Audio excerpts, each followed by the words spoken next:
In the Sudzhansk direction of the Kursk region, the Akhmat Special Forces have once again showcased their unmatched skill and precision.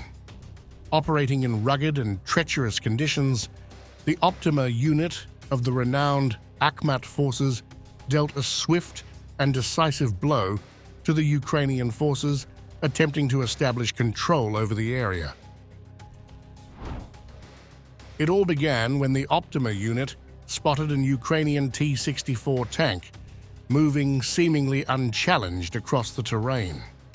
With a calm demeanor and expert coordination, the Special Forces identified the exact moment for a strike, and in a single, precise action, the enemy tank was reduced to a pile of scrap metal. The enemy made an attempt to counterattack our territory in 3 waves in total towards the area, where the Russian Ministry of Defense forces, including Akhmat, were located. A total of 17 units of equipment were sent, including 4 tanks and the rest of various types like strike vehicles, armored personnel carriers, and BMPs. 2 units of equipment managed to escape, but the remaining 15 units, including the 4 tanks, were destroyed. On the Martinovka direction, the Akhmat-Chechnya regiment of the Russian Ministry of Defense continued to dominate the battlefield. The regiment's artillery, under the strategic leadership of Aslambek Saliev, struck with relentless precision, hitting Ukrainian positions and obliterating their equipment. However, the most intense battle began on January 5, 2025, when Ukrainian forces launched a full-scale counteroffensive towards Russian-held positions in Sudzhansk.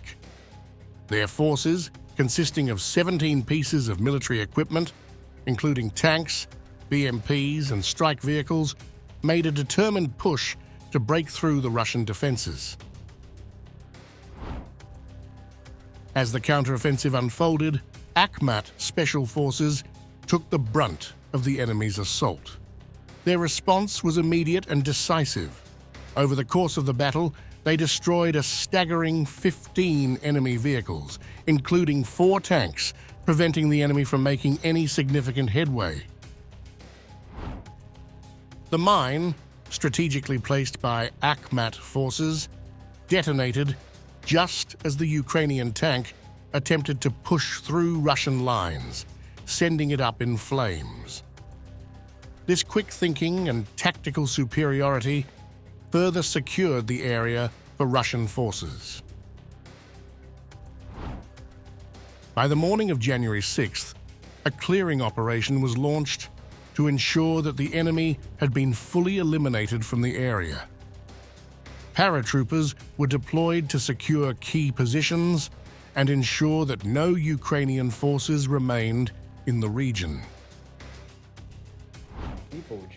In an attempt to break through to this area, by the end of the day, 11 more units of equipment were destroyed, and when it got dark, a tank, which had triggered a mine set by our troops, exploded.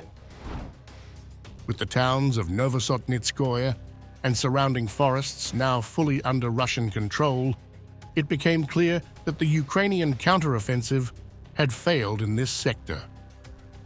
The combined forces of Akhmat, along with their allies, managed to neutralize the enemy threat and secure the region. Throughout the operation, Akhmat forces demonstrated not only exceptional tactical prowess, but also unwavering dedication to their mission. By the evening of the 5th, additional Russian units had joined the fray, with the 30th Regiment and the 11th Airborne Brigade assisting in securing the area and ensuring the complete victory. After taking this main blow, we managed to bring in the 30th Regiment and the 11th Brigade by the evening of the 5th. The 11th Airborne Brigade and the guys from these 2 units, 341, along with us, carried out joint operations.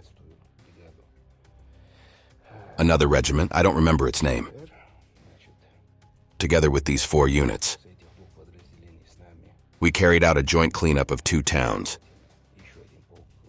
where the enemy had broken through and landed paratroopers. These were Novosotnitskoye. The operation was carried out with remarkable coordination between all Russian forces involved, with Akhmat Special Forces taking the lead.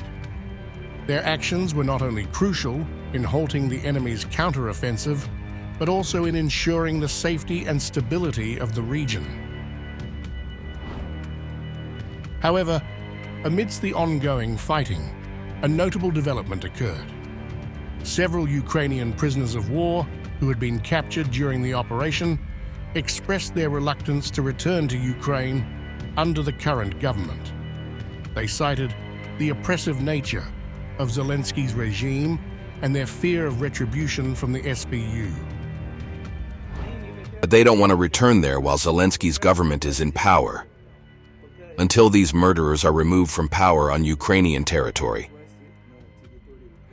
Ukrainians, actually, I want you to really hear us again.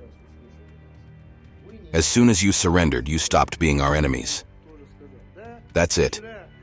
And to treat you normally, we, as they say, don't need anything. The mood of the prisoners was telling. Despite the fact that they had once been enemies on the battlefield, they no longer wanted to return to a regime they saw as illegitimate. They wanted peace, and they wanted to live without the fear of being punished for their actions in the war.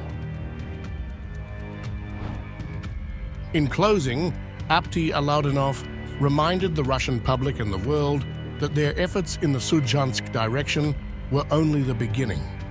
The battle for the region may be over, but the war is far from finished. However, Akhmat-Chechnya remains confident in Russia's eventual victory, backed by a strong and unwavering belief in their cause.